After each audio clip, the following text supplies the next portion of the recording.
చూసిన ఈనాడులో కథ ఈ మధ్యకాలంలో చూసిన. ఈనాడు కథ ఇది ఒకసారి చూడండి.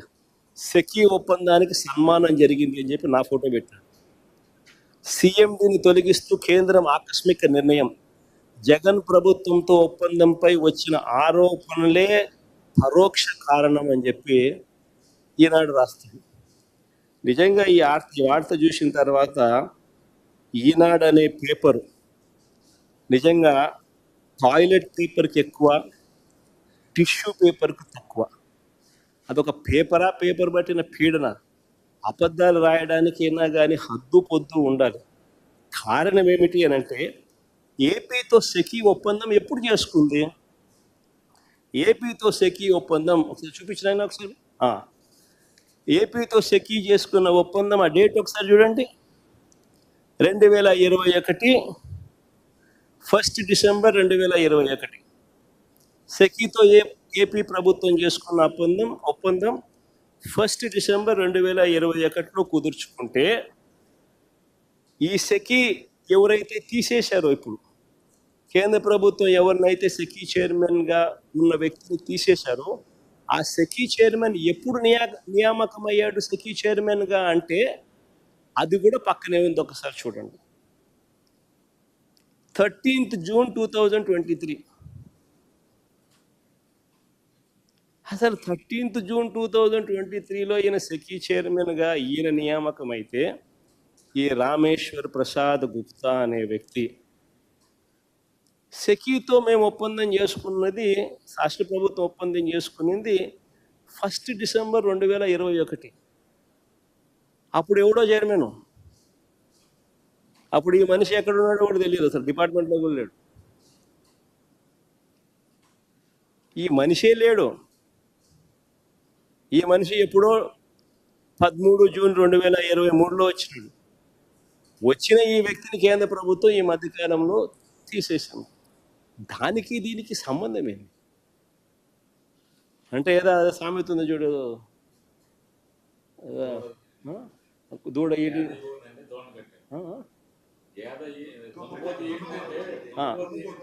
దున్నపోతు ఈనింది అని అంటే దూడను కట్టేసేయండి సార్. దున్నపోతు ఏమైనా ఎలా భర్తీ ఇవ్వగలుగుతుంది? దూడను కట్టేసేయండి. అట్టగా అసలు ఎవడు లేడు, అసలు మనిషే లేడు. ఈయన 2013 జూన్ 2023లో ఈయన వచ్చినాడు. మన ఏపీ గవర్నమెంట్ సెకీతో ఒప్పందం చేసుకుంది 2021 డిసెంబర్లో చేసుకుంది.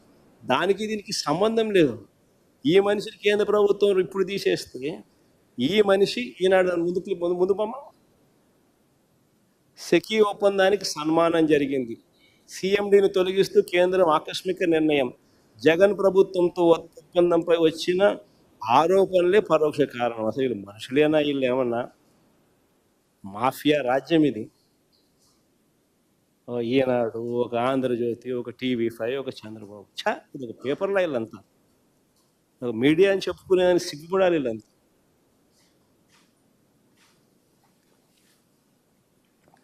సరే, ఇంకో ముందుకు పోదాం. రాష్ట్ర ప్రభుత్వానికి సంబంధించిన పరిస్థితులు ఒకసారి చూస్తే, రాష్ట్రంలో స్కాములు ఏ స్థాయిలో జరుగుతూ ఉన్నాయో కనిపిస్తూ ఉన్నాయి. కానీ ఎవడు రాయడు. ఈనాడులో కనపడదు, ఆంధ్రజ్యోతిలో కనపడవు ఈ స్కాములు. TV5లలో అంతకన్నా చూపించారు. ఇంకా స్కాములు ముందుకు పోదాం. ఇంకా స్కాములు ముందుకు పోతే, ఉర్సా అంట, ఊరు పేరు లేని ఉర్సా. ఎప్పుడన్నా పేరు విన్నారా? ఉర్సా అనే సంస్థ అంట. ఊరు పేరు లేని సంస్థకు విశాఖపట్నంలో రూపాయికి ఇడ్లీ వస్తుందో లేదో తెలియదు, కానీ రూపాయికి ఉర్సాకు 3,000 కోట్ల రూపాయలు భూములు ఇస్తున్నారు. దాని క్యాబినెట్ క్లియర్ చేసింది. ఈ మనిషి నారా లోకేష్కి స్నేహితుడు.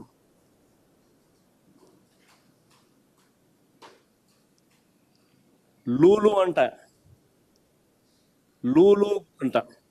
విశాఖపట్నంలో ఒక మాల్ కట్టడానికి 2,000 కోట్ల రూపాయలు విలువ చేసే భూమిని అప్పనంగా ఉచితంగా చేతిలో పెడతా ఉన్నారు. ఎక్స్ప్రెషన్ ఆఫ్ ఇంట్రెస్ట్ పిలవరు, కాంపిటీషన్ బిడ్స్ తీసుకోరు. అప్పనంగా ఇచ్చేస్తా ఉన్నారు. కానీ ఈనాడు రాయదు, ఆంధ్రజ్యోతి చూపదు, TV5 అంతకన్నా చూపు. రాష్ట్రంలో ఈరోజు లిక్కర్ మాఫియా, ఇసుక మాఫియా. ఆ ఇసుక ఫోటో ఏది చూపిందో సరే.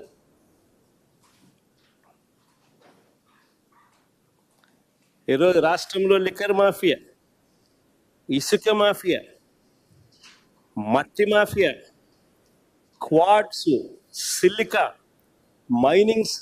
మైనింగ్ స్కాములు, ఇలాంటివి ఎన్నెన్నో.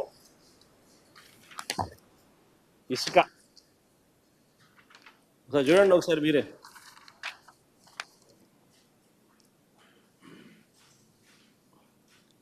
అవన్నీ పక్కన లారీలు ఎట్ట దోచేస్తానో చూడండి ఒకసారి.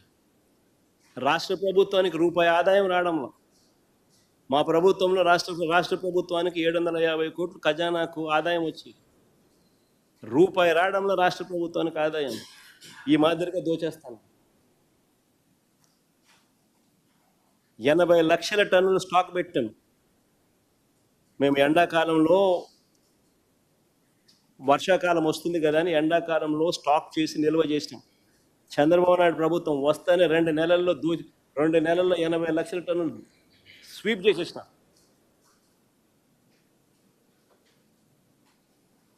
చూడండి ఫోటో.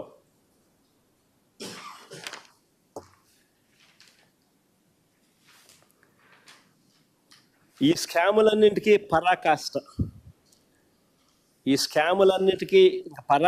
ఏమిటనంటే అమరావతి పేరు మీద చేస్తా ఉన్న మరో దోపిడీ. నిజంగా స్కాములందరికీ పరాకాష్ట అమరావతిలో నేడు జరుగుతూ ఉన్న దోపిడీ. అమరావతి టెండర్లు చూస్తే, ఇదే అమరావతిలో 2018లో కూడా టెండర్లు పిలిచినారు. ఇదే అమరావతిలో కూడా 2018లో టెండర్లు పిలిచినారు. ఆ టెండర్లో ఖరారైన టెండర్ల విలువ 41,170 కోట్లు. ఇందులో 5,587 కోట్లు చంద్రబాబు నాయుడు గారు గతంలోనే పూర్తి చేసిన పనులు. ఇది ఇక మిగిలిపోయిన పనులు ఎంత అంటే 35,583 కోట్లు. ఈ టెండర్లను రద్దు చేసి ఆ మిగిలిపోయిన వర్కులను, అంచనాలను విపరీతంగా పెంచేసి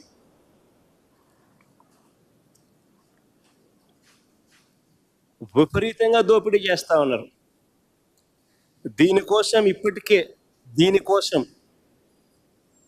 ఈ దోపిడీ కోసం మన హయాంలో రాష్ట్రంలో అప్పటికే అమల్లో ఉన్న జ్యుడిషియల్ ప్రివ్యూని తీసేసినారు, రద్దు చేసినారు. దీనికి అడ్డు రాకూడదు అని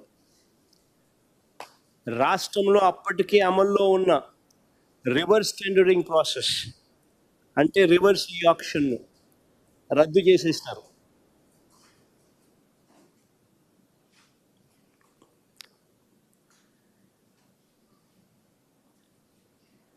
ఈ స్కాములో ఫెసిలిటేట్ చేసుకునే దానికోసం మొబిలైజేషన్ అడ్వాన్స్ని మళ్ళీ తీసుకొచ్చినారు.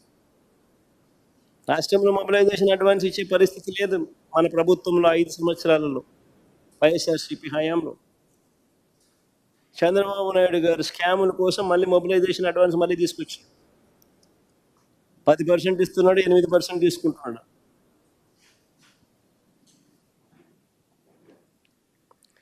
ఐకానిక్ టవర్ల పేరిట 5 బిల్డింగులు